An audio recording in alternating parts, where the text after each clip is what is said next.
세상에 떠도는 기묘한 괴담들. 첫 번째 이야기, 강원도 춘천에서 친구들과 실제로 겪었던 실화괴담. 이 일은 과학적으로도 밝혀지지 않았지만 제가 정말 경험해 본 것입니다. 그러니 믿지 못하시더라도 재미삼아 들어주시기 바랍니다. 제가 사는 곳은 강원도라서 몰래 숨어서 술 먹는 곳은 널렸지만 특히 다리 밑이 가장 많죠. 고3 때 수능 끝나고 저, 박군, 강군, 최군 이렇게 4명이서 저녁 7시쯤 돼서 마을에서 좀 떨어진 다리 밑으로 술을 마시러 갔습니다. 한참 부어라 마셔라 하고 있을 무렵 박군이 어디선가 시선이 느껴지지 않냐고 묻더군요.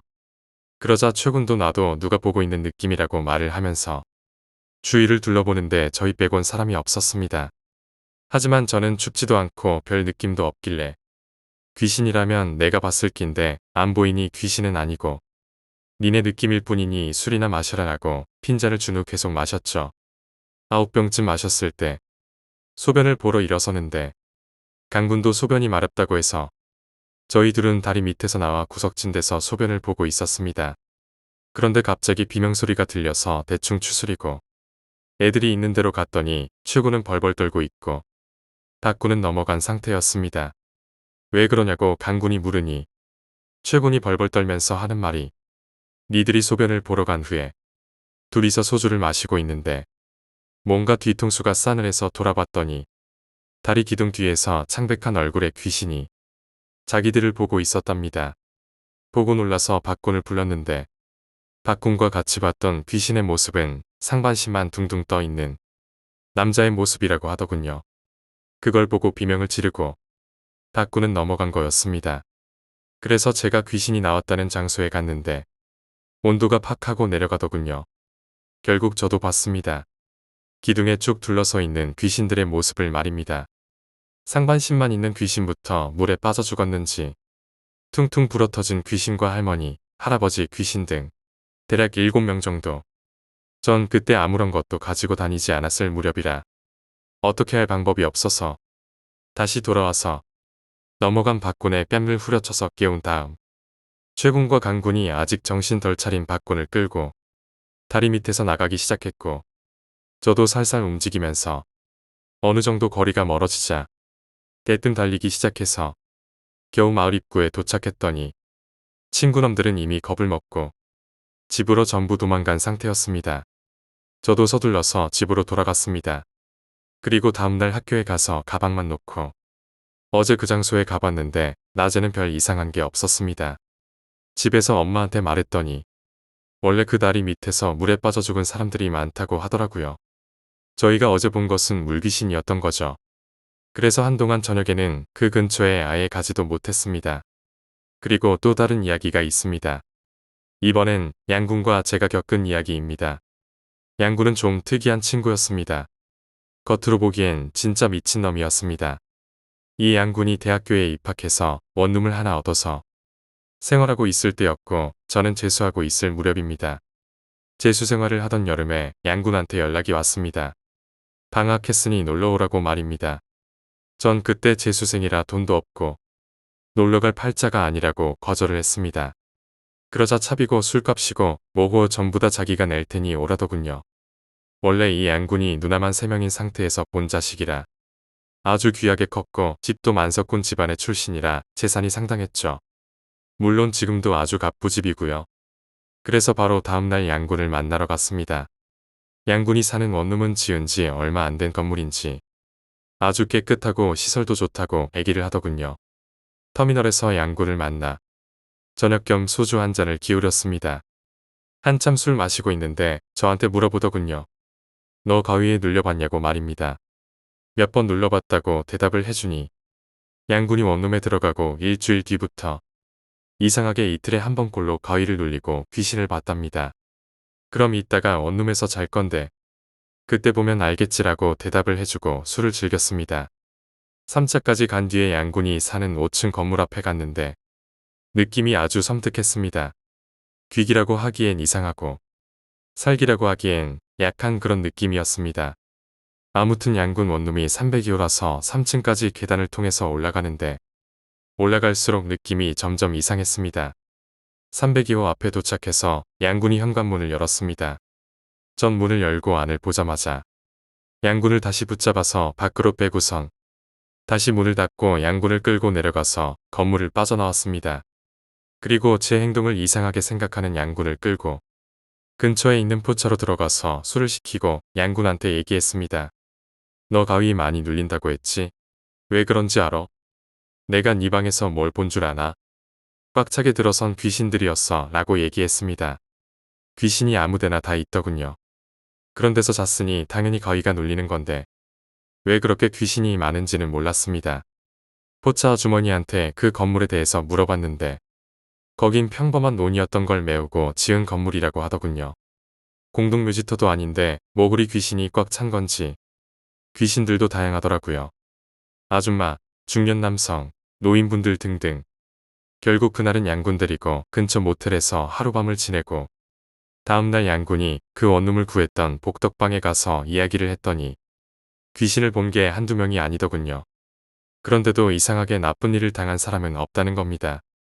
하지만 그대로 살기엔 찝찝해서 결국 양군은 다음 달에 방을 옮겼죠. 아직까지 그 건물은 그 자리에 있더군요. 단지 원룸이 아니라 사무실로 바뀌긴 했지만요. 이야기를 요약하자면 고등학교 졸업 후 친구들과 강원도의 한 다리 밑에서 술을 마시던 중 친구 중 한 명이 창백한 얼굴의 귀신을 목격했고 이후 모두가 그 귀신을 봤다고 합니다. 이후 다른 친구의 원룸에서도 귀신이 가득한 것을 목격하고 그 원룸이 예전의 논이었던 땅 위에 지어진 건물임을 알게 되었습니다. 결국 그 친구는 원룸을 옮겼으며 해당 건물은 현재 사무실로 사용되고 있다고 합니다. 두 번째 이야기, 검은 옷을 입은 남자. 오래전에 겪었던 황당한 일을 말해볼까 합니다. 귀신이 자주 출몰한다는 시간이 자정이라죠. 방에서 TV를 보며 시간을 때우던 중 담배가 한 개 피도 없더군요. 날씨도 쌀쌀하고 나가기는 귀찮았지만 대충 껴입고 편의점을 가고 있었습니다. 그런데 검정 옷을 입은 남자가 앞에 걸어오더군요. 폰을 만지고 있던 터라 한번 흘겨보고는 걸어가고 있는데 남자가 저랑 어깨를 부딪히더군요. 어깨를 툭 부딪히고 상대방의 어깨를 본 저는 죄송합니다라며 사과를 하는데 남자가 없더군요. 분명 촉감도 있었고 폰을 만지면서 잠시 흘겨봤을 때 사람도 분명히 있었고 부딪힐 때 어깨도 보였습니다. 기겁한 저는 편의점으로 뛰어갔습니다. 헐레벌떡 도착하고 나서야 뒤를 돌아보고 아무도 없음을 확인하고 땅바닥에 주저앉아 한숨을 쉬다가 술 기운에 자야겠다고 생각하며 담배와 캔맥주 2병을 사고 집으로 뛰어들어갔습니다. 한 캔은 원샷, 나머지 한 캔은 쉬엄쉬엄 마시고 잠을 청했습니다. 근데 가위가 눌리더군요. 검은 옷을 입은 남자가 문 앞에 서서 킥킥거리면서 웃고만 있더라고요. 점집에서도 기가 세다는 소리를 듣고 귀신 같은 거 믿지도 않았는데 그 상황 되니 죽을 맛이더군요. 가위에서 풀리기 위해서 손가락도 움직여보고 발가락도 움직여보고 주먹을 펴보려고 하는 등 별짓을 해도 안 깨고 자다가 깰 때까지 그 남자 웃음소리만 들으며 가위에 눌렸습니다. 자고 일어나니 7시경. 무서워서 씻지도 않고 PC방에 왔는데 집에는 무서워서 못 가겠네요. 세 번째 이야기, 가위를 극복했어. 지금은 괜찮지만 난 가위를 꽤 자주 눌리는 편이었어. 한때는 잠들기 전에 고민하고 잠들 정도로 가위가 심했었지. 가위에 눌릴 때마다 항상 검은 정장에 눈이 없는 여자를 보곤 했는데 밤낮 없이 나오니까 낮에 엄마가 깨어있을 때는 가위가 풀리자마자 달려나가서 엄마를 졸랐지. 이사를 가거나 방 좀 바꿔달라고 말야. 사실 그 방을 누나가 쓰게 하는 것도 탐탁치 않아서 이사 가자고 했었어. 어느 어른이 무서운 꿈 때문에 이사를 계획하시겠어.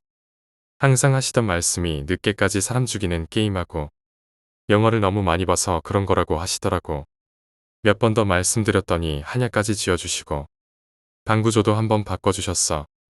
하지만 이사는 힘들고 정신적으로 강해지라는 말씀을 주로 하셨지. 가위 눌려본 형들이라면 알 거야.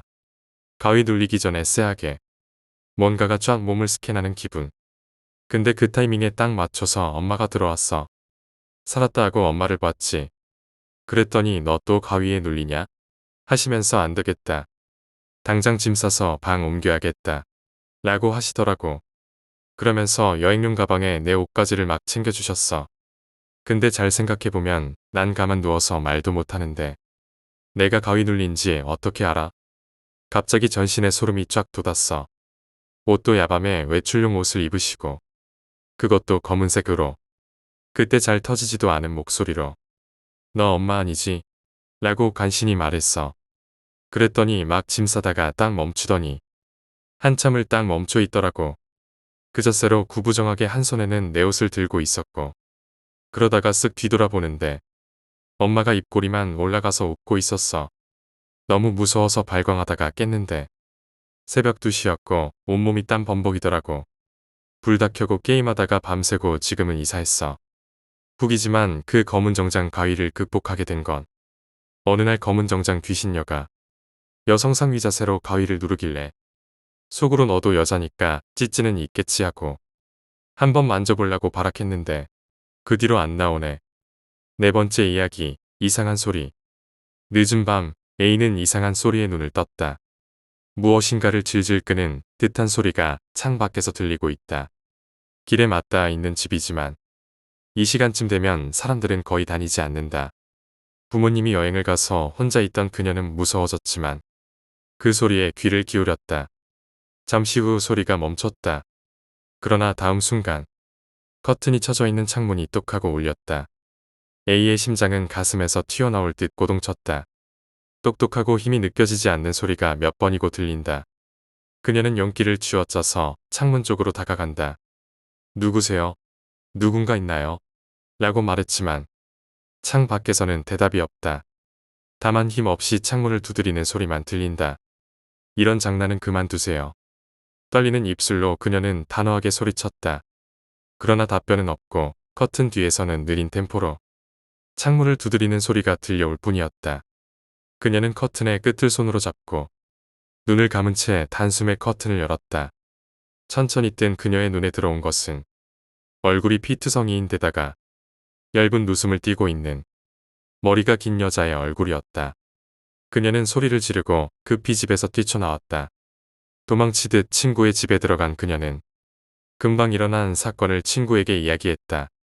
영감이 강한 친구는 그녀의 이야기를 끝까지 듣고 서랍에서 부적을 꺼내서 그것을 그녀의 목에 걸어주었다. 안심한 그녀는 친구의 집에서 아침까지 푹 잠들었다. 아침에 돌아갈 때 친구는 걱정했지만 그녀는 부적이 있으니까 괜찮다고 말하고 혼자 돌아가기로 했다. 그녀가 집 근처에 오자 주변에 수많은 경찰차들이 멈춰서 있었다. 가까이 서 있는 아주머니에게 그녀는 물어봤다. 무슨 일이 있었나요? 아주머니는 대답했다. 어젯밤에 괴한에게 습격당한 여자가 겨우 도망쳤지만 저쪽의 집 앞에서 결국 숨이 끊어졌대요. 불쌍하기도 해라. 아주머니가 가리킨 손가락은 그녀의 집을 가리키고 있었다. 다섯 번째 이야기, 열대어. 열대어 가게 점원에게서 들었다. 내가 여기서 일하기 바로 전에 알바생이 있었는데 알바생을 구하려고 가게 앞에다가 알바 모집 전단지를 붙였어. 어떤 여자가 그 전단지를 보고 면접을 보고 싶다고 전화했어. 저번에 뽑았던 알바생이 그만둬서 그렇게 된 거지. 면접도 보기 전이었는데 그 여자의 목소리에서 좋은 인상을 받았어. 그리고 면접 보던 날 점장이 예상한 대로 인상 좋은 여자가 찾아왔어. 그 여자를 K라고 할게. K는 근처 대학에 다니는 18살의 여자아이였어. 열대어를 좋아해서 집에도 기르고 이 가게에도 온 적이 있다고 말했어. 확실히 익숙한 얼굴이었어. 그날은 또 다른 사람하고 면접이 있었기 때문에 결과는 나중에 알려준다고 말하고 헤어졌지. 그렇게 말하긴 했지만 점장 마음속에는 이미 결정을 내린 뒤였고 그리고 한 이틀 정도 지나서 점장이 K에게 채용되었다고 연락을 넣었어. 그리고 그 다음 주부터 K가 알바를 시작했어. 주말 포함해서 주 5일. K는 완벽하게 일을 해냈어. 수조 청소, 먹이 주기는 물론 품종에 대해서는 점장보다 더 자세히 알 정도였으니까 고객들이 어떤 물고기 있습니까? 라고 물으면 곧바로 대답할 것 같은 포스를 풍겼지. 점장도 거의 가르칠 일도 없어서 좋은 사람을 채용했다고 웃으면서 말하더군. 그렇게 한 달 정도 지났을까? 그때부터 K가 조금 이상해지기 시작했어.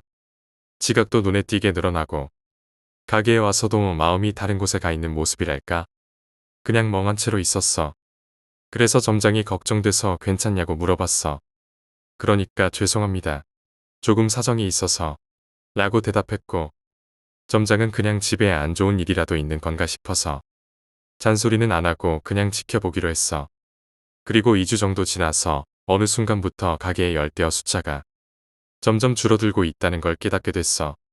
K에게 물어보니까 히터가 끊어진 수조가 몇 개 있었고 그 중에서 대부분이 죽었다고 말했어. 그리고 죽은 고기는 가게 뒤에 묻었다고 말했어. 그런 일이 있으면 왜 말하지 않았냐고 묻고 싶었지만 상태가 별로 좋지 않던 K에게 뭐라고 할 수도 없었어. 그리고 그날 K가 돌아갈 때 점장은 이상한 점을 눈치챘어. 이 열대어 가게는 입구에서 2개의 통로가 쭉 이어져서 안쪽에 계산대가 있어. 각 통로의 양쪽에 크고 작은 수조가 줄지어 있고 사람이 수조에 접근하면 대부분의 열대어가 먹이를 받아먹을 수 있다고 생각하는지 반사적으로 다가오거든. 그런데 K가 집으로 돌아갈 때면 열대어의 움직임이 정말 이상했어. K가 통로를 걷다 보면 뿔뿔이 흩어지게 움직이고 있던 열대어들. K를 피하는 것처럼 통로의 반대편으로 일제히 모이는 거야. K가 지나가면 아무 일도 없었던 것처럼 또 뿔뿔이 흩어지고 마치 패닉에 빠진 것처럼 물 위로 튀어오르는 열대어도 있었어. 그날은 그냥 이상하다고만 생각했는데 그 다음 날도 마찬가지였어. K가 수조에 먹이를 줘도 아무도 먹으려고 하지 않았어. 그리고 K가 수조에서 벗어나면 겨우 먹기 시작했고 점장은 오랫동안 열대어를 봐왔지만 이런 반응은 처음 보는 거였어. 그래도 제대로 일을 하는 K를 보니까 뭐라고 말할 수도 없었지. K가 알바를 시작한 지 6개월 정도 지났을 무렵이야. 그날 점장이 밤늦게까지 일하고 오후쯤에 가게에 왔어. 가게의 풍경을 보고 점장은 놀랐어. 수조 속에 아무것도 없었던 거야. 열대어가 모두 사라진 거야. 처음에는 꿈이라고 생각해서 뺨을 꼬집거나 때리거나 했지만 역시 현실이었어. K의 모습도 보이지 않았고 K에게 전화를 걸었지만 연결조차 되지 않았어. K가 뭔가를 알고 있는 게 틀림없다고 생각한 점장은 가게를 닫고서 K의 이력서에 적힌 주소로 향했어. 열대어 가게에서 오토바이를 타고 10분 정도 지나서 K가 사는 아파트에 도착했어. 지은 지 수십 년은 지났을 법한 오래된 아파트. 빛바랜 노란색 외벽은 너덜너덜 벗겨져 있었어. K의 집은 2층의 구석. 벨을 눌러봤지만 인기척조차 느껴지지 않았어. 손잡이를 돌려봤지만 당연히 열리지 않았어. 집에는 없다고 생각한 점장이 일단 집으로 갔다가 밤에 다시 오기로 했어. 그날 밤 점장은 다시 K의 아파트로 향했어. 아파트에 도착하니까 뭔가 요란한 벨소리가 들리기 시작했어. 몇몇 사람들이 K의 집 앞에서 소리를 지르면서 벨을 누르고 있었어. 점장은 무슨 일인지 물어보려고 했지만 듣지 않고도 상황을 파악할 수 있었어. K의 현관문으로 엄청나게 많은 양의 물이 흘러나오고 있었어. 통로도 물에 잠기고 있었기 때문에 아마도 K가 사는 집의 아래층 사람들이 찾아온 모양이야. 아파트 관리인에게 연락도 끝난 상태였고 30분 정도 지나서 여기 올 것 같다는 소리를 들을 수 있었지. 그리고 점장은 사람들에게서 K에 관한 이야기를 들을 수 있었어. 사람이 말을 해도 대답도 안 하고 인사도 안 하고 뭔가 기분 나빴다고 하더라고. 점장은 사람들의 이야기를 들으며 관리자가 오길 기다렸어. 관리자의 만능 열쇠가 K의 집 문을 열었어. 문을 열었던 순간 물이 기세 좋게 흘러나왔어. 점장은 기분 나쁜 예감이 들었어. 물이랑 열대어 시체가 발밑에 펼쳐졌어. 현관 왼쪽에 욕실이 있고 물은 거기서 나오고 있었어. 아무래도 배수구가 막혀 있는 것 같아서 배수구 뚜껑을 열었지. 예상했던 광경이었지만 주민도 관리자도 기절했어. 엄청나게 많은 열대어 시체가 배수구를 막고 있었던 거야. 그리고 갑자기 아래층 사람이 벽장을 가리켰어. 벽장 틈새로 뭔가 액체 같은 것이 흐르고 있었어. 그리고 벽장을 연 순간 벽장 안을 본 모든 사람이 패닉에 빠지고 말았어. 거기에는 목이 밧줄에 감긴 채로 벽장 윗단에 앉아있는 K가 있었어. 밧줄 끝은 천장 구멍으로 연결되어 있었다고 하더라고. 한마디로 자살이지. K의 입에는 많은 양의 열대어가 가득 차 있었어. 벽장 틈새로 나오던 액체는 K가 실금한 흔적이었고 관리인은 경찰에 신고를 했고 주민과 점장은 그저 멍하니 지켜볼 수밖에 없었지. 여기부터는 어디까지나 내 추측이지만 그때 면접 볼 때 K가 열대어를 좋아한다고 말한 이유가 바로 이것 때문이 아닐까? 열대어를 먹는 거 좋아하는 것 같아. 열대어가 죽었을 때 가게 뒤에 묻었다고 말했거든. 그래서 내가 직접 가서 확인해봤어. 근데 아무리 흙을 파도 아무것도 없었어. 자살할 때도 입에 열대어가 가득 들어 있었는데 혹시 살아있는 열대어를 그대로 먹은 것일까? 점장에게 이것저것 물어보자. 점장이 한숨을 쉬면서 말했어. K가 오고 있어. 라고 말했고 나는 점장이 손으로 가리키는 곳을 봤어. 다른 열대어들은 이상 없는데 점장이 가리키는 수조를 보니까 거기 있는 열대어만 한 곳에 뭉쳐 있었던 거야. 죽어서도 열대어가 먹고 싶은 건가? 여기까지가 그 점원의 이야기다. 그 후로는 한 번도 그 가게에 간 적이 없어서 잘 모르겠다. 6번째 이야기, 감나무. 친구가 할머니에게서 들었다는 이야기다. 친구의 할머니는 젊었을 때 나가노 쪽의 시골에서 병이 있는 어머니와 살고 있었는데 그 집 정원에는 크고 훌륭한 감나무가 있었던 모양이다. 그러던 어느 가을 저녁에 툇마루에서 차를 마시며 멍 때리고 있는데 문득 감나무에 눈이 갔다. 다 익은 감이 몇 개 정도 달려 있었는데 이상하게도 그 가지를 보고 있으니까 갑자기 그 나무에 목을 달고 죽어보고 싶은 생각이 들었다고 한다. 슬픈 것도 싫은 것도 전혀 없는데도 문득 라면이 갑자기 먹고 싶어지는 것처럼 갑자기 죽고 싶어진 것이다. 그런 생각이 들어서 안절부절 못하다가 곧장 헛간으로 가서 목매달 줄을 가지고 와서 가지에 동여맸다. 폐렴을 앓고 있는 어머니가 있었지만 그 사실마저 까맣게 잊고서 일사불란하게 죽을 준비를 하고 있었다. 그리고 드디어 목을 매려는 순간 감 열매가 눈에 들어왔다.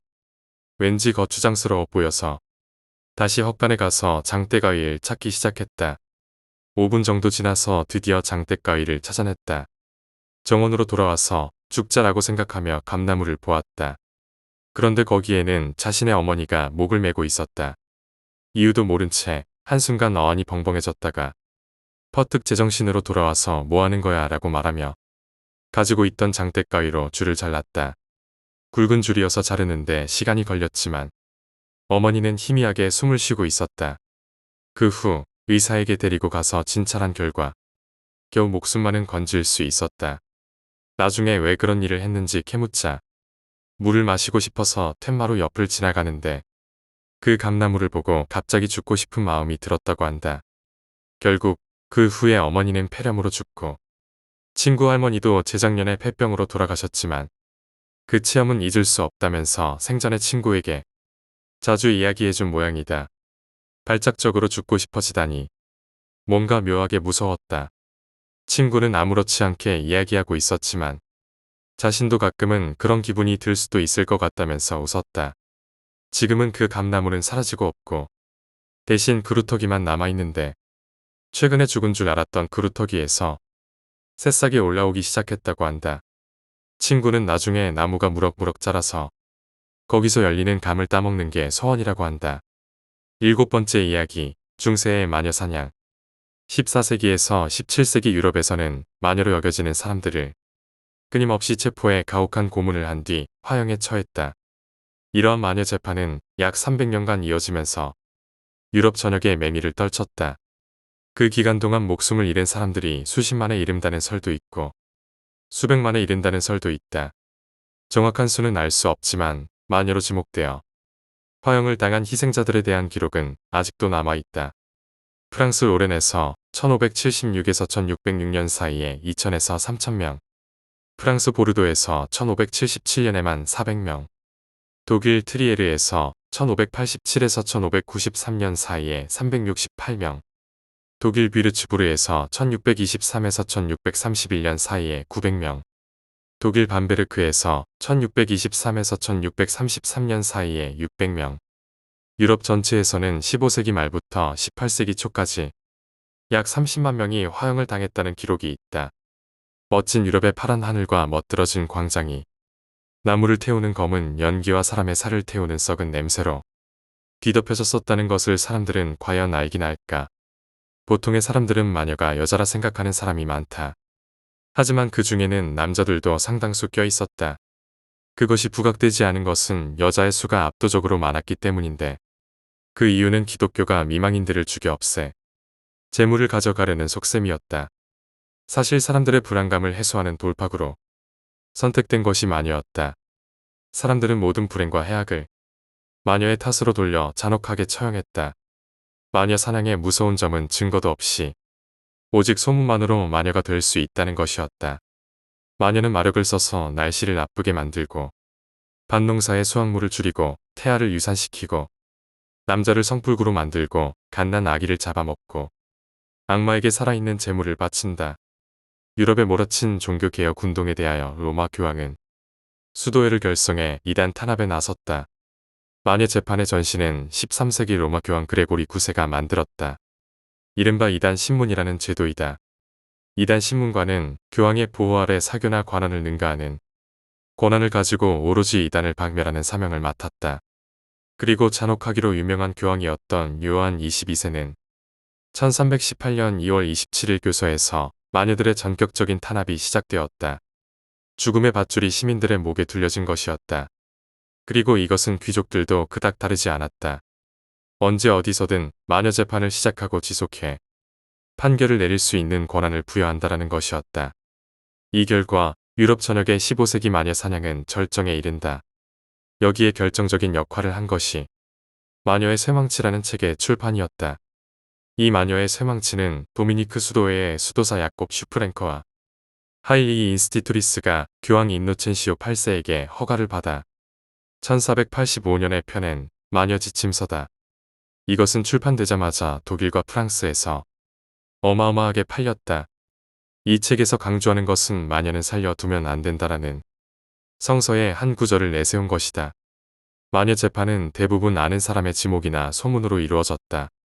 어느 마을에 전염병이 돌거나 농작물이 줄거나 한다면 사람들은 기다렸다는 듯 평소에 마음에 들지 않는 사람을 마녀로 지목했다. 변명도 호소도 지위도 관계없이 나중에는 모두 다 마녀라고 시인했다. 고문이 너무나 가혹했기 때문이다. 마녀를 적발하는 수단은 또 있었다. 그것은 밀고였다. 14살 이상의 남자, 12살 이상의 여자는 이단자를 밀고해야 하는 의무가 있었다. 이 의무를 수행하지 않으면 감옥에 가야 하는 법규였다. 그러자 자녀가 부모를, 부모가 자녀를, 형제가 형제를 밀고하게 되었고 관계성은 끊임없이 확대되어 갔다. 그렇다고 자백을 한 사람들을 비판할 수도 없는 것이 고통에서 벗어나고자 하는 생각밖에 하지 못하는 상태에서 의미 없이 아는 사람들의 이름을 그 사람은 늘어놓았을 뿐이다. 그렇다고 고문이 멈추느냐? 결과는 아니다. 잠시 동안은 멈추겠지만 결국은 또다시 되풀이된다. 그 고문이 멈추는 것은 희생자가 마침내 사형을 당할 때나 죽어버릴 때이다. 마녀를 구별하는 방법은 4가지가 있었는데 첫 번째로 눈물 시험이 있었다. 마녀 망치에서는 마녀들은 사악하기 때문에 눈물이 없다. 그래서 혐의자가 눈물을 흘릴 수 있나 시험해보라고 나와 있다. 눈물을 흘려서 혐의자가 죄가 없다는 것을 실증해 보여야 하는 것이다. 하지만 개똥도 약에 쓰려면 없다는데 생사가 걸린 문제에서 눈물을 억지로 짜내는 게 쉽게 될 턱이 없다. 두 번째는 바늘 시험이다. 바늘 시험은 성경 구절의 예언서에서 유래된 것으로 구원받은 자의 표식으로 이마에 먹이나 도장을 친다는 논리에서 유래됐다. 타락한 악마들은 지울 수 없는 표식을 가지고 있으며 마녀 또한 마찬가지라는 논리다. 따라서 재판관이 그녀들의 나체를 관찰하고 관찰의 영위성을 위해 몸의 털, 음모, 눈썹을 깎거나 태운다. 관찰에 의해 사마귀, 윤기, 부스럼, 기미, 주근깨 등 마녀의 점이 나오면 형리는 그 자리를 누르거나 바늘로 찔러 감각을 느끼는지 피가 흐르는지 시험한다. 사바스에서의 난교에 의해 마녀는 피를 다 써버렸기 때문에 마녀는 피를 흘리지 않는다고 간주되었다. 세 번째는 불시험이다. 재판관은 혐의자에게 그들의 무혐의를 증명하는 방법으로 달구어진 쇠로 지지는 것을 견딜 수 있는지 그리고 다치게 될지를 시험한다는 것이다. 이렇게 제안했을 때 혐의자가 승낙을 한다면 그는 마녀가 된다. 마녀는 이 난관을 악마의 도움을 받아 헤쳐나갈 수 있다고 믿어졌기 때문이다. 네 번째는 물시험이다. 일반적으로 물은 깨끗한 속성을 가지고 있다고 믿어졌다. 형리들은 혐의자를 단단히 묶고 깊은 물에다 빠뜨린다. 물은 깨끗한 속성을 가지고 있기 때문에 마녀가 들어올 경우에는 물 밖으로 내쳐진다고 믿어졌다. 만약 혐의자가 물에서 익사한다면 그는 혐의를 벗게 되겠지만 물에서 떠오른다면 마녀로 간주되어 화형되었다. 마녀든 아니든 죽는 것은 마찬가지였다. 마녀의 재판 중 유명한 사례가 하나 있다. 바이에른에서 벌어진 일이다. 안나 파펜하이머의 아버지는 무덤을 파는 사람이었고 남편은 옥외 화장실 청소부였다. 안나는 결혼 37년째로 자녀가 3명이었고 그들은 정착하지 않고 방랑 생활을 했다. 그러던 중 마녀 사냥의 지역에 들어가 버린 그들에게는 하층 계급, 거처가 없다는 것, 가톨릭 지역에서 루터파라는 것 등 불리한 것이 너무나 많았다. 결국 그들은 위넨으로 끌려가 일가는 각각 독방에서 고문을 받았고 나중에는 요술을 부렸다고 인정했다. 그리고 안나는 나뭇가지에 앉아 하늘을 날아다니는 악마를 만났고 악마와 성관계를 맺었으며 살해한 아이들의 손으로 악마의 가루를 만들고 그것으로 사람을 살해하는 데에 이용했다는 것을 인정했다. 그들이 처형을 당하는 날 광장에는 구경꾼이 수천 명이나 들어찼다. 파펜하이머 가족은 옷이 발가벗겨지고 팬치에 의해서 온몸에 살이 뜯겨졌다. 다음으로 안나는 유방을 잘리고 그것을 그녀의 입과 아들의 입에 강제로 집어넣고 먹게 했다. 이 고문은 당시 여성에서 행해지던 특유의 고문이다. 남편 파울루스는 무거운 철제 수레바퀴를 가슴뼈가 부서질 때까지 그의 몸 위로 여러 차례 떨어뜨렸다. 그리고 그의 항문에 막대를 집어넣었다. 그리고 막내 아들을 제외한 4사람을 화형대에 묶어 장작에 불을 붙였다. 그들에게는 화형 전에 교사라는 것도 주어지지 않았다. 어린 막내 아들은 부모 형제가 고통에 몸부림치는 모습을 강제로 지켜보아야 했다. 가족들의 검은 몸부림을 보며 소년은 울부짖었다. 그리고 그 소년도 3개월 뒤 처형당했다. 오늘 이야기는 여기까지입니다. 중세시대 14세기 이전 마녀사냥은 없었습니다. 마녀사냥이 본격적으로 시작한 시기가 14세기 중세 말 르네상스 시대가 도래하기 시작한 시기에 많이 이뤄졌죠. 솔직히 마녀사냥은 구실에 불과했고 실제 돈 많은 과부의 재산을 강탈하기 위해 마녀사냥이라는 방법으로 사용했습니다. 마녀라고 자백하던 아니던 어차피 죽였습니다. 중세말 성직자들이 개발한 고문도구에 의해 자백하기도 전에 죽었다고 보시면 됩니다. 그것도 내장이 튀어나오거나 살가죽이 벗겨지는 등 고문으로도 죽었지만 죽지 않을 만큼만 고문하다가 산채로 화형으로 죽이는 게 일반적이었습니다. 십자군 전쟁 당시 유럽이 아랍 국가에 패전을 했기 때문에 교회 권위가 많이 위축되었는데 위축된 만큼 헌금 등의 수입도 감소하고 교회 수입 창출 수단으로 면죄부를 판매하기도 합니다. 면죄부를 사면 천국 간다면서 돈을 받고 팔았습니다. 솔직히 제 기준에선 르네상스 시대 카톨릭 교회 성직자가 사탄이라 생각됩니다.